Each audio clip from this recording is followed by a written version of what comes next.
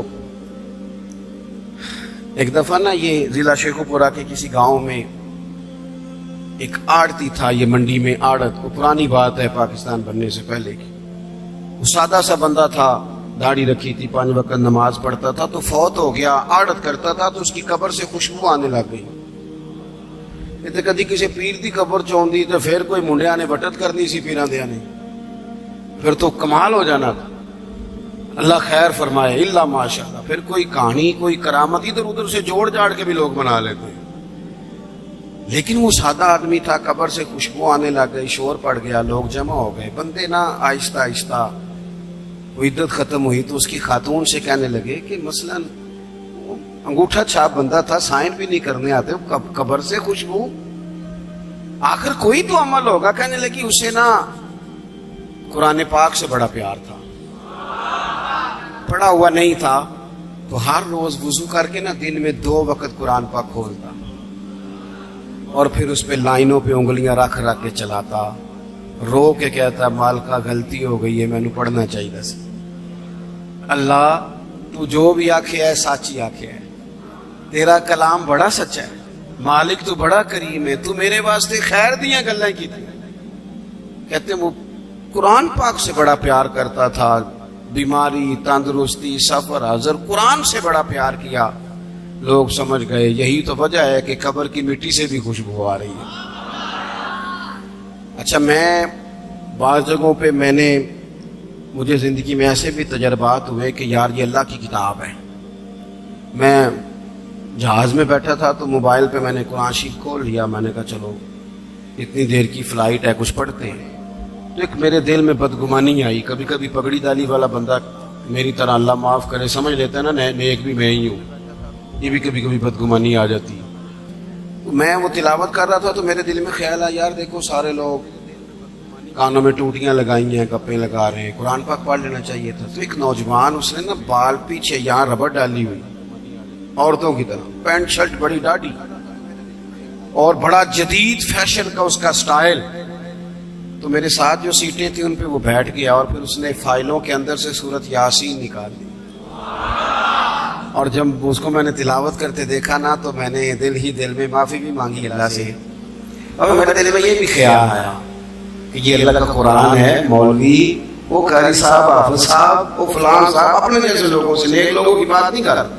وہ تو نہ پڑھے تو تو کیا سمجھتا ہے، کوئی پڑھتا ہی نہیں، یہ تو اللہ کا قرآن ہے، یہ پڑھا جاتا تھا، پڑھا جاتا ہے، اور قیامت کے بعد بھی پڑھا جاتا رہے گا۔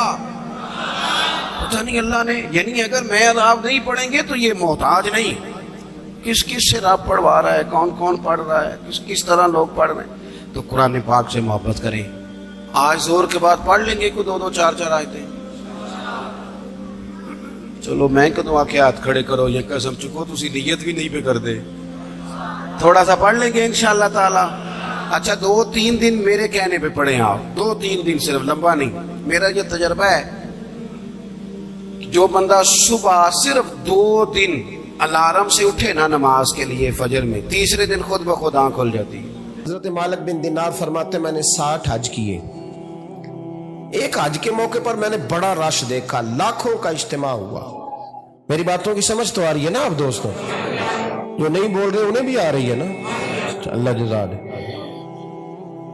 کہتے ہیں لاکھوں کا مجمع تھا تو میرے دل میں خیال آیا, میں نے کہا اے اللہ اتنے لوگ آئے ہیں, ان کا حج قبول بھی ہوا ہے کہ نہیں؟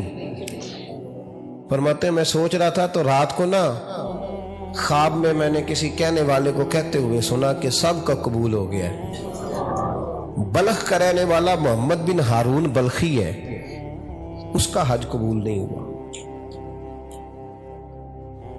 فرماتے ہیں شہروں کے علیحدہ علیحدہ خیمے لگتے تھے. اب بھی آپ حج کرنے جائیں تو پاکستانیوں کی رہائشیں علیحدہ ہوتی ہیں, انڈین کی علیحدہ, بنگلہ دیش کے علیحدہ, مصری, یمنی, سب لوگ علیحدہ علیحدہ رہائشیں ہوتی ہیں, جھنڈے لگے ہوتے ہیں ملکوں کے. کہتے ہیں میں نے سویرے اٹھ کے ڈھونڈنا شروع کر دیا, ڈھونڈتا ہوں وہ بندہ ملے. کہتے ہیں جہاں بلخ شہر کے لوگ رہتے تھے وہاں چلا گیا تو میں نے لوگوں سے پوچھا تم میں محمد بن ہارون بلخی کون ہے؟ لوگ کہنے لگے وہ تو بڑا نیک آدمی ہے, پرہیزگار ہے, بڑے بولے بالے, بڑے اللہ والے, ریاض آپ کو بس ہم ہی جانتے ہیں, وہ تو بڑا نیک ہے, پرہیزگار آدمی. کہتے میں نے کہا اچھا کہاں ہے؟ انہوں نے کہا پہاڑ کے پیچھے اس نے خیمہ لگایا ہوا ہے, ساری رات عبادت کرتا ہے, سارا دن روزہ رکھتا ہے, قائم اللیل ہے, صائم الدہر ہے. کیا بات؟ فرماتے ہیں میں ان لوگوں کی بات سن کے حیران ہو گیا کہ مجھے کیا بتایا گیا, یہ کیا کہہ رہے ہیں. فرماتے ہیں میں پہاڑ کے پیچھے گیا. حضرت مالک بن دینار علیہ رحمہ فرماتے ہیں جب میں وہاں پہنچا تو میں نے اس شخص کو مصلی پہ بیٹھے دیکھا. کثرت عبادت کے آثار اس کے وجود پر نظر آ رہے تھے, سیدھا بازو اس کا کٹا ہوا تھا. فرماتے 2 رکعتیں مکمل کر کے نا میں نے اسے السلام علیکم کہا تو مجھے کہنے لگا وعلیکم السلام, آپ مالک بن دینار ہیں؟ میں نے کہا بڑی اس کی فراست ہے. فرماتے پھر اس نے ٹھنڈی سانس لی, کہنے لگا آپ کو خواب آئی ہوگی کہ میرا حج قبول نہیں ہوا. فرماتے ہیں مجھ پر اور بجلی گری کہ کیا کہہ رہا. میں نے کہا یار لوگ بھی تیری تعریف کر رہے ہیں اور تیری بصیرت بھی بڑی ہے, تو یہ ماجرا کیا ہے؟ کہنے لگا آپ نہ پوچھیں. یہ کہہ کے اس نے رونا شروع کیا, دیر تک روتا رہا.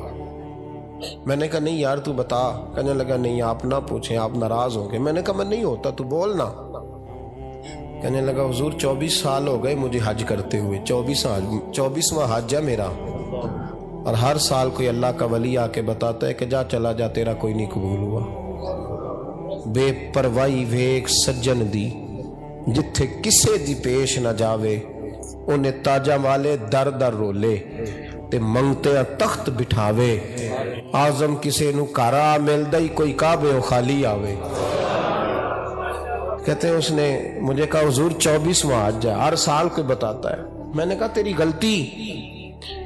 کہنے لگا میں اپنی ماں کا نافرمان. میں نے کہا واقعہ کیا ہوا؟ کہنے لگا حضرت اللہ نے مجھے دولت دی, مال دیا, زمینیں دی تو میں عیاش ہو گیا. اب یقین کریں اللہ لوگوں کو مال دیتا ہے تو وہ سمجھتے ہیں میری چلاکی سے آیا ہے, میں تیز بڑا تھا اس لیے آیا ہے, نافرمان ہوتے. لیکن جو رب لینا جانتا ہے دینا جانتا ہے وہ لینا بھی. وارث شاہ مان کری نہ وارثاں دا, رب بے وارثہ کر کے مار دائی. لوگ بڑے سمارٹ بن جاتے ہیں, ان کی گفتگو میں بڑا تکبر ہوتا ہے, ان کے نگاہوں کے انداز میں بڑے, وہ کہتے ہیں اوہ سب لوگ بیوقوف ہیں, صرف میں سیاںا ہوں, کام جو صحیح چل رہا ہے. او بھائی 1 منٹ لگتا ہے انسان کو بادشاہ سے فقیر ہونے میں. ایک امام مالک رحمت اللہ علیہ بیٹھے تھے تو ہارون رشید آپ سے کہنے لگا امام ابو مالک سے, حضرت بتائیں اس وقت اللہ کیا کر رہا ہے؟ آپ فرمانے لگے یار تو بڑے موٹے دماغ کا ہے, کس طرح کے سوال پوچھتا ہے؟ بادشاہ تھا نا. کہا نہیں آپ بتائیں. تو امام مالک فرمانے لگے تو تخت پہ بیٹھ کے سوال پوچھتا رہتا ہے اور میں نیچے بیٹھ کے جواب دیتا رہتا ہوں, نیچے آ پھر بتاتا ہوں. اس نے کہا جناب بتائیں. فرمانے لگے تو سوالی ہے نا, تو تو نیچے بیٹھ اور میں اوپر بیٹھتا ہوں. کہ جناب آ جائیں. ہارون رشید نیچے آ گیا, امام مالک تخت پہ بیٹھ گئے. فرمانے لگے اب بتا کیا پوچھ رہا تھا؟ کہنے لگا حضور پوچھا تھا اللہ اس وقت کیا کر رہا ہے. فرمانے لگے رب اس وقت تجھے سمجھا رہا ہے کہ اس تخت پہ تکبر نہ کرنا، 1 منٹ لگتا ہے میں تجھے اٹھا کے مالک کو بٹھا دیا کرتا ہوں، یہ تجھے سمجھا رہا ہے، لہٰذا اس سمجھ پہ قائم رہنا، تکبر نہ کرنا، 1 ہی تو منٹ لگتا ہے، یہ تجھے سمجھا رہا ہے۔ تو وہ شخص کہنے لگا محمد بن ہارون بلخی امام مالک بن دینار سے کہ حضور بڑی دولت تھی تو میں عیاش ہو گیا تھا، رمضان کا مہینہ تھا، اماں تندور میں روٹیاں لگا رہی تھی، میں شراب پی کے گھر آ گیا۔ ہمارے ہاں یہ بھی فیشن ہے نا، اب مہندی والے دن چودھری صاحب کے ڈیرے پہ جوان شراب پیتے ہیں تو پوچھتے ہیں حاجی صاحب آپ تو حاجی بھی ہیں تو ڈیرے پہ منڈے کیا کرتے رہے؟ کہتے میں ڈیرے تے تھا مینوں نہیں پتا، وہ کار لگے سن۔ حاجی صاحب آپ کو سارا پتا ہے اور اللہ آپ سے پوچھ لے گا۔ یہاں تو کوئی آدمی چپ کر جائے گا آپ کے قلوں کی وجہ سے، لیکن عرش کے مالک کو بھی تو جواب دینا ہے کہ نہیں؟ کیا طریقہ ہے؟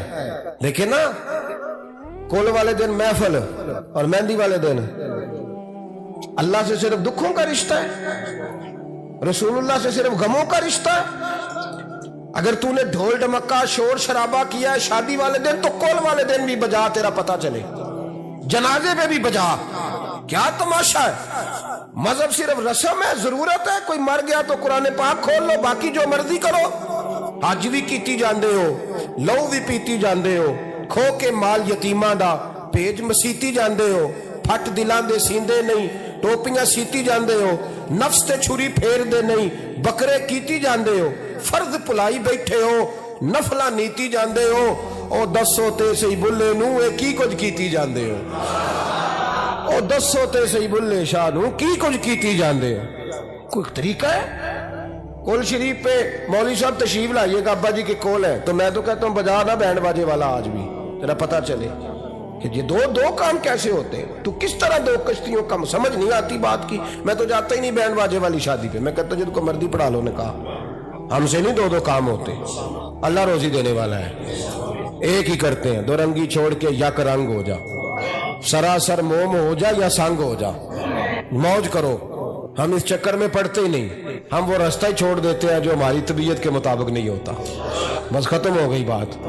اس لیے غور کریں اور یاد رکھیں اس بات کو۔ امام مالک بن دینار رحمت اللہ علیہ فرماتے ہیں مجھ سے کہنے لگا پیسے آئے تو میں عیاش ہو گیا، رمضان کا مہینہ تھا، عصر کے بعد میری اماں افطاری کی تیاری کر رہی تھی، میں گیا، میں نے کہا شراب پی ہوئی، اماں روٹی دے، تو اماں کہنے لگی شرم کر، شرم کر، روزہ رکھا نہیں تو جنہوں نے رکھا ہے ان کا تو خیال کر۔ کہتے اماں کی بات کا مجھے غصہ لگا، میں کہا کرتا ہوں بد نصیب ہے وہ بیٹا جس کا باپ اس سے بات کرتے ہوئے ڈرتا ہے کہ پتہ نہیں کہاں سے بولے گا۔ بد نصیب نہیں وہ بیٹا جس کی ماں اس سے بات کرتے ہوئے سہم جاتی ہے کہ پتہ نہیں کون سی بولی بولے گا۔ بد نصیب نہیں کہ ماں باپ بھی جس سے کھول کے بات نہ کر سکے۔ حضرت مالک بن دینار سے کہنے لگا اماں نے جب کہا نا شرم کر تو مجھے غصہ آیا، میں نے ماں کو تھپڑ مارا اور میری ماں جلتے ہوئے تندور میں گری، لوگوں نے مجھے پکڑ کے اندر بند کر دیا کمرے میں، ساری رات میں شور سنتا رہا پر نشے میں دھوت رہا۔ سویرے آنکھ کھلی تو میری بیوی بیگ باندھ رہی تھی، میں نے کہا کہاں جا رہی ہو؟ کہنے لگی جو ماں کا نہیں بنا میرا کیسے بنے گا؟ میں نے کہا میری اماں کا وہ تو لوگوں نے رات کو دفن کر دی جنازہ پڑھ کے۔ تڑپ کے کہنے لگا مجھے کیوں نہیں بتایا؟ تو کہتے ہیں لوگ کہنے لگے تیری مرتی ہوئی ماں کہہ گئی تھی اسے میرا منہ نہ دیکھنے دینا، میرے جنازے کے قریب نہ آئے۔ حضرت مالک بن دینار فرماتے ہیں جب اس نے یہ بات سنائی تو میں نے بھی اس کے منہ پہ تھپڑ مارا، میں نے کہا تو اسی قابل ہے۔ کہتے ہیں وہ رونے لگا، حضور دعا کرے اللہ مجھ سے راضی ہو جائے۔ کہنے لگا جب ماں کی انتقال کی خبر ملی تو میں نے کلاڑی لے کے وہ ہاتھ کاٹ دیا جس سے ماں کو مارا تھا، میں نے ساری جائیدادیں خیرات کر دیں۔ 24 سال ہو گئے، 24 سال ساری رات نماز پڑھتا ہوں، روزہ رکھتا ہوں، حج کرتا ہوں، پر ہر سال کوئی آ کے کہتا ہے جا دوڑ جا تیرا کوئی نہیں قبول ہوا۔ حضور دعا کرے مالک راضی ہو جائے۔ فرماتے میں تھپڑ مار کے آ گیا، میں نے کہا تجھ سے راضی ہو جائے اتنے ظالم سے؟ امام مالک فرماتے رات کو آ کے سویا تو مجھے خواب میں رسول پاک کا دیدار ہوا، تو نبی پاک علیہ السلام نے فرمایا مالک تو اسے مایوس کیوں کر آیا ہے؟ اللہ تو بڑا مہربان ہے۔ کہا حضور ماں کے نافرمان کو معافی کیسے ملے گی؟ تو امام مالک فرمانے لگے نبی کریم نے فرمایا جا اسے جا کے بتا دے تجھے قیامت میں تیری ماں کی وجہ سے بخش دیا جائے گا. کہا حضور اماں کی وجہ سے کس طرح؟ تو محبوب فرمانے لگے اس کی ماں قیامت میں اس کے خلاف مقدمہ دائر کرے گی رب کریم کی عدالت میں. اے اللہ میں نے 9 ماہ پیٹ میں رکھا, درد سہ کے اسے جنا, جگر کا خون پلا کے پالا, اور اسی نے مجھے قتل کیا. رب کریم اس کی ماں کا مقدمہ سن کے کہے گا اٹھاؤ اس کو دوزخ میں پھینکو, اس نے ماں جلائی تھی اسے بھی جلاؤ. محبوب فرمانے لگے جب پکڑ کر کے مالک اس کو محمد بن ہارون کو لوگ لے جائیں گے نا جہنم کی طرف, ابھی فرشتے گھسیٹیں گے ہی تو پلٹ کے پھر اماں کی طرف دیکھے گا, اور دوسری دفعہ پھر گھسیٹیں گے تو پلٹ کے دیکھے گا, اور تیسری دفعہ پھر پلٹ کے کہے گا اماں یہ مجھے جلانے لگے, اماں یہ جہنم میں پھینکنے لگے. میرے حبیب فرمانے لگے وہ جل کے مرنے والی ماں وہاں بھی بول پڑے گی, کہے گی یا اللہ چل میں نے معاف کیا تو بھی معاف کر دے, اے اللہ میں نے معاف کیا تو بھی معاف کر دے, اللہ تو معاف کر دے اسے, اللہ تو اس سے درگزر فرما, اسے معاف کر دے. میرے محبوب پاک علیہ السلام فرماتے رب کریم کہے گا اس نے تجھے جلایا, تو کہے گی اللہ یہ تو بیٹا تھا اس نے جلا دیا, میں ماں ہوں میرے سامنے جلے تو میں کیسے برداشت کر سکتی ہوں. فرمایا اس نے جلا کے مارا تھا پر اسی ماں کی وجہ سے رب کریم اسے جنت عطا فرمائے گا. پلٹا جا کے ماں کے پیروں میں بیٹھ, جا سویرے ان پڑھ باپ سے دعا کرایا کر, جا بالکل انگوٹھا چھاپ باپ سے صبح دعا کرایا کر, دیکھ رب کریم تیرے لیے رحمت. کیا ہوگا؟ ماں بیچاری کی ساری زندگی پردے ڈالتے بیت گئی. ابا نے آ کے پوچھا کہاں گیا وہ کہتی ادھر ہی تھا, مجھے بتا کے ابھی آ جائے گا, وہ مجھے کہہ گیا تھا کہ میں نہیں ادھر ہی تھا, کچھ بھی نہیں, ایسی کوئی بات ہی نہیں. ساری زندگی پردے ڈالتے بیت گئی. ابا کئی دفعہ گھر میں لڑائی کی, بیٹے کو مارا, اماں نے آگے بڑھ کے پتر کے حصے کی مار دکھائی, لیکن اسی بیٹے کی شادی کر دی تو اماں کو پتا چلا کہ اوہو میں تو سمجھدار ہی نہیں تھی, میرا تو پتر مجھے کہہ رہا ہے اماں تو بھی تو کبھی سیانی ہو جایا کر, اگر وہ بولتی ہے تو تو ہی چپ کر جا. تو پھر اسے احساس ہوتا ہے کہ اوہو میں تو ساری زندگی بیوقوف رہی, میں تیرا دفاع کرتی رہی, تیرے حصے کے تھپڑ کھاتی رہی, اور مجھے آج تو نے بتایا کہ تو سیانی نہیں تھی, آج تو نے بتایا کہ تو عقل مندی نہیں تھی. اماں تجھے کیا پتا, میری بیوی کے سامنے تو ہی سیانی ہو جا. وہ ٹوٹ جاتی ہے, بکھر جاتی ہے, وہ کبھی پلٹ کے دیکھتی ہے تو اسے بڑے سارے زخم تازے ہو کے دکھائی دیتے ہیں. وہ یار میں ہی سیانی نہیں تھی. سنو نا, امام حسن رضی اللہ تعالیٰ عنہ فرماتے ہیں امام حسن نے کوئی لمبا وقت نہیں اپنی والدہ کے ساتھ گزارا, چھوٹے تھے تو سیدہ فاطمہ الزہرا رضی اللہ تعالیٰ عنہ وصال کر گئیں. پر شیر خدا کے پتر کی بات دیکھیں, امام حسن کہتے ہیں لوگوں میں جب تھوڑا سا باشعور ہوا اور مجھے چیزیں تھوڑی سی دکھائی دینے لگی تو میں نے کبھی اپنی اماں کے ساتھ ایک پلیٹ میں کھانا نہیں کھایا تھا. حضور ساری دنیا کھاتی ہے تو آپ نے کیوں نہیں کھایا؟ تو فرماتے ڈر لگتا تھا کہ کہیں ایسا نہ ہو کہ جس لقمے کی طرف میری ماں اپنا ہاتھ بڑھائے کہیں میں نہ اٹھا لوں, بے ادبی نہ ہو جائے.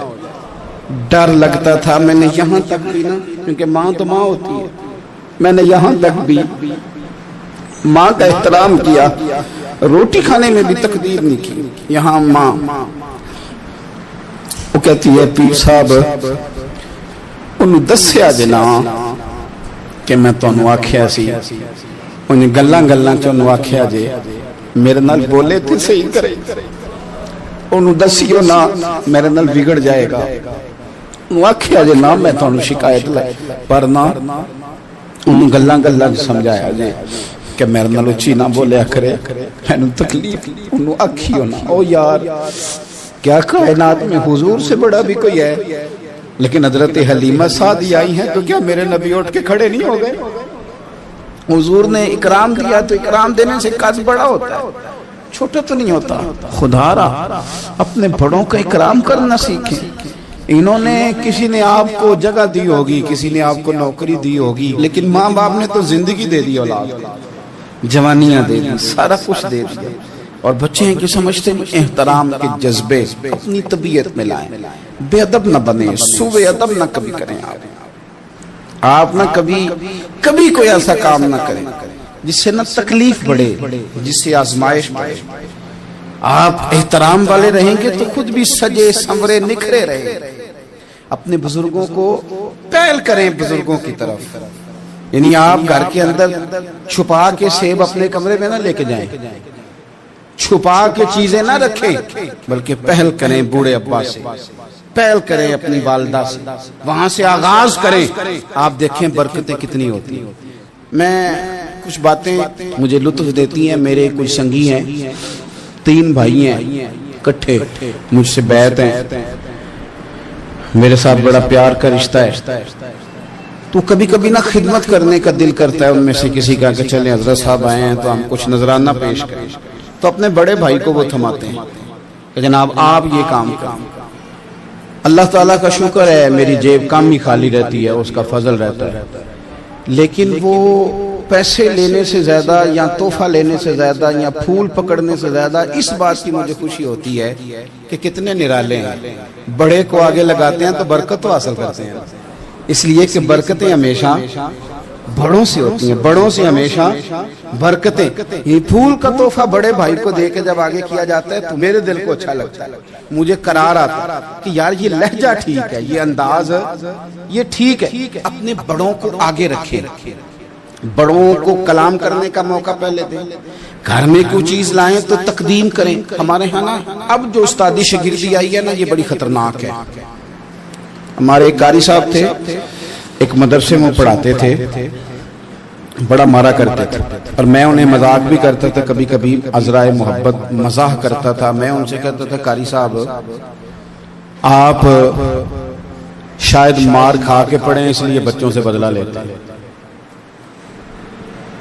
تو کچھ دن پہلے, کچھ عرصہ پہلے ملاقات ہوئی تو میں ان کے ادارے کے قریب سے گزر رہا تھا, تو میں نے ان کا نا وہ ڈیسک وغیرہ چیک کیا تو ان کے پاس نا سوٹی لیدہ ہوتی تھی, پائپ 2 قسم کے لیدہ ہوتے تھے, پانی والا لیدہ اور گیس والا علیحدہ. بڑا مارتے تھے بچوں. مجھے بھی اختلاف تھا اس بات سے, میں ان کو گزارش بھی کرتا تھا. تو میں گیا تو وہ جس طرح وہ خیر استاد کمال کے تھے, انہوں نے بڑے کامیاب حافظ تیار کیے, اور ویسے بھی بندہ بڑا باوصول, بڑے اچھے, بڑے نفیس. میں نے ان سے کہا کہ وہ خیر ہے, چھوٹیاں کدھر گئیں آپ کی؟ کہنے لگے حضرت صاحب نہ شاگرد رہے, نہ استاد رہے, نہ وہ ماں باپ رہے. کہنے لگے پتہ نہیں 2-4 سالوں میں کیا ہوا ہے. تو میں نے کہا آپ کو تو کوئی منع کاری نہیں, میں نے کئی دفعہ سمجھایا تھا, آپ باز نہیں آتے. کہتے تھے اب آ گیا ہوں, اس لیے کہ ایک کو چھڑی مار رہے ہوتے ہیں تو دوسرا ساتھ ویڈیو بنا رہا ہوتا ہے. پہلے طالب علم اس طرح کی توہین کا رویہ استادوں کے ساتھ نہیں کرتے تھے. وہ کہتے تھے جیسے بھی ہے فیض استاد سے لینا ہے. اب آپ ذرا گھور کے دیکھیں تو کہتے ہیں لاؤ کتابیں, جا رہا ہوں بڑے مدرسے, بڑے کالج, بڑے اسکول. میں نے اپنی زندگی میں دیکھا کہ ہمارے بڑے کہتے تھے, کبھی گھر کے بتاتے نا استاد جی نے مارا ہے تو کہتے تھے کسی غلطی سے مارا ہوگا, اور اس طرح کے سخت لفظ بولتے تھے کہ ہمیں لگتا تھا کہ ہمارے بزرگ ہمارے ساتھ زیادتی کر رہے ہیں. وہ کہتے تھے کہ منو ہڈیاں چاہیے نے پڑیا ہو رہے, یہ لفظ کہتے تھے میرے ابا جی میری اماں, ہڈیاں دے آج سانو پر دے آج پڑیا. اب کیا ماحول ہے, ڈر آتا ہے. چے گھورتے ہیں, ان کی اماں آگے کہتی ہے تو 8,000 کا مولوی ہے, میرا 1.25 کروڑ کا بچہ ہے, تیری طاقت کیسی ہوئی چودھری کے بچے کو ہاتھ لگانے کی؟ اتنی تیری جرت کہ میں نے میرے بیٹے کو ہاتھ لگایا ہے, کروں گی نا کل بندے کٹھے تیری کراؤں گی چھوٹی مسجد سے, تو اتنی تیری طاقت کہ تو میرے بچے کو مارے. ہم نے نا پرموٹ کی چیزیں, پرموٹ. حضرت خواجہ حسن بصری رحمت اللہ علیہ فرمایا کرتے تھے ادب نہ ہو تو علم آ ہی نہیں سکتا, اس لیے کہ کتابیں رہنمائی کرتی ہیں, کتابوں کی ترجمانی تو استاد نے کرنی ہے. تو اگر آپ وہ احترام ہی نہیں ہے, وہ طبیعت ہی نہیں ہے, وہ ذوق ہی نہیں ہے, سیکھنے کا وہ خاص جذبہ ہی نہیں ہے. ہمارے صاحب رحمت اللہ علیہ فرمایا کرتے تھے بہت سارے لوگ بڑے بڑے درویشوں کے پاس جا کے خالی آتے ہیں,